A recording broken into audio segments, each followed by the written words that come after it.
Hey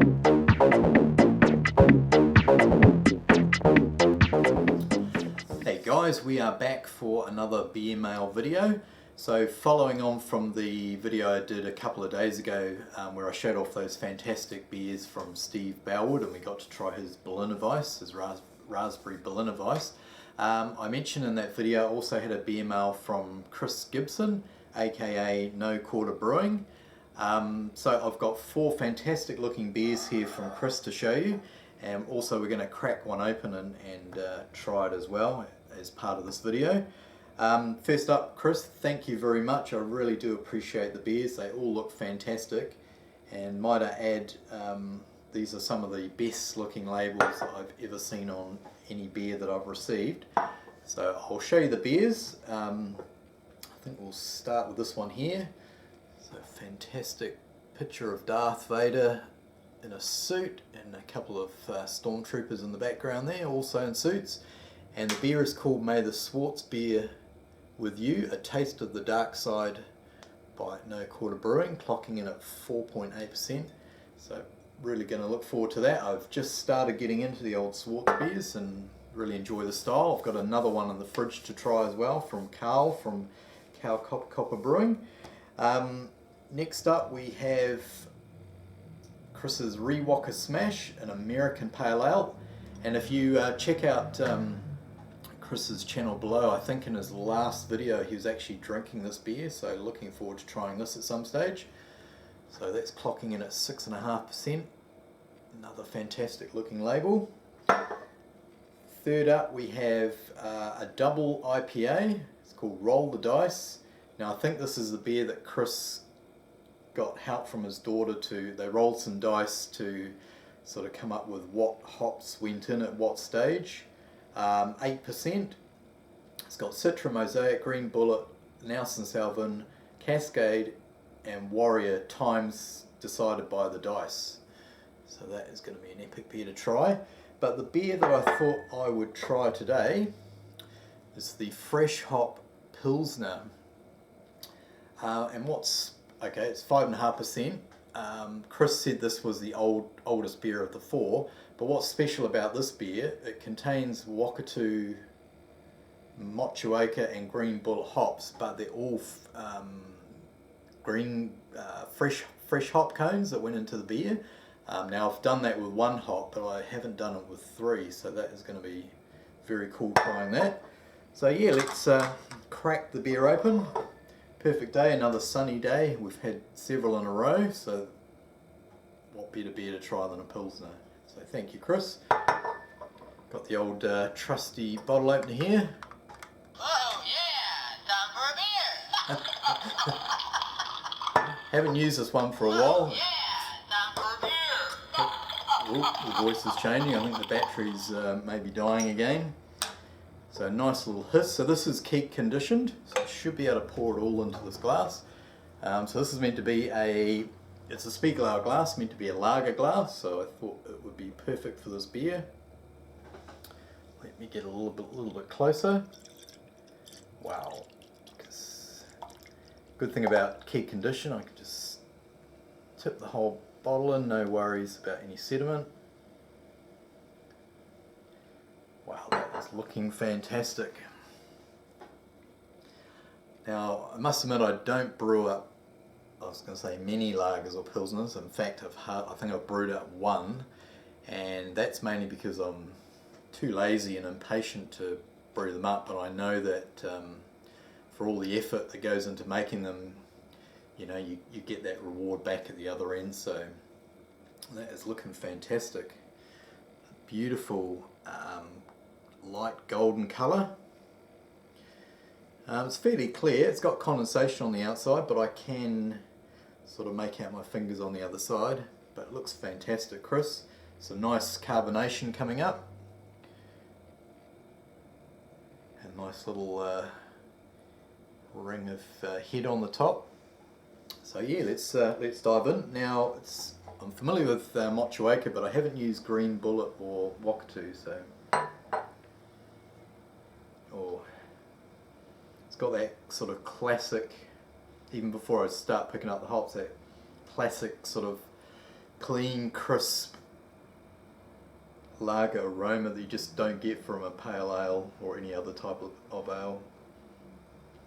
This is the perfect beer for the summer. Okay, so with the hops, probably should have looked up a bit more about Green Bullet and Wakatu, but there's some definite citrus coming through. And it's got a real nice freshness coming, quality to the hops, similar to what I got from a Motueka earlier in the year. Yeah, there's a definite difference between fresh, wet hops and the dry hops that you get. It's just down to that freshness factor, I think.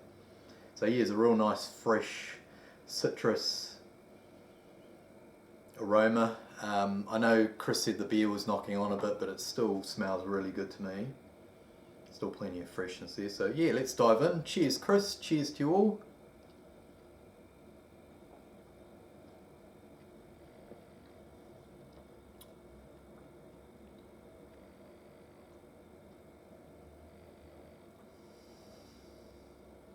Oh, that's really nice, Chris. Had to go for a second mouthful just to be sure, but once again the flavour's really clean, crisp as you'd expect with a Pilsner or lager. Good bitterness. It's quite moderate bitterness. I don't know what the IBUs are, but maybe let us know below, Chris. It's got a real nice dry finish to it, so I imagine it's finished fairly low.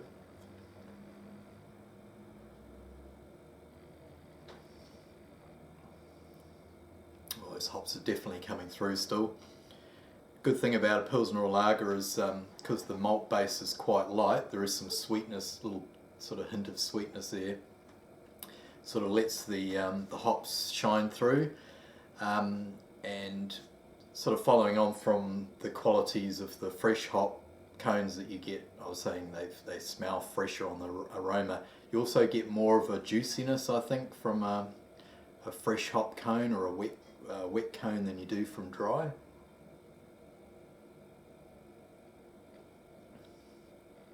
Oh, it's really good. It's you get a real nice sort of juicy citrus sort of hit right around your mouth. That's a cracking job, Chris. As I say, I don't brew them up myself, so you know it's a real treat to be able to try another brewer's Pilsner. I just wish I had the patience to make them myself, or you know, I had a spare fridge I could do extended lagering in. But every time I have a real good one like this, it makes me, yeah, sort of think maybe I should try and make the effort.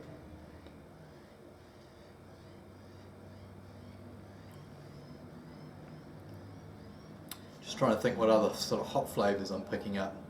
Yeah, so there's a citrus, sort of a lemony lime thing going on.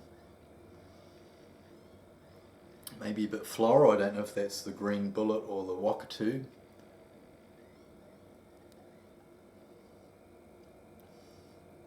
Maybe some hints of tropical fruit in there as well, but I think the lemony lime sort of citrus is probably the dominant flavour I'm picking up. But yeah, that is fantastic. I think if I let that warm up a bit, it would just become quite a bit clearer. So yeah, fantastic job, Chris. Thank you very much. That's a winner. Don't tend not to rate beers out of 10, but all I can say is it's a beer I'd revisit.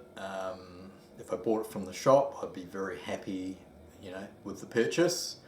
And it's also a beer that, you know, if a friend or a fellow brewer came round, I'd say, hey, have a try this. I think it's a good drop. So, well done on all three fronts there, Chris.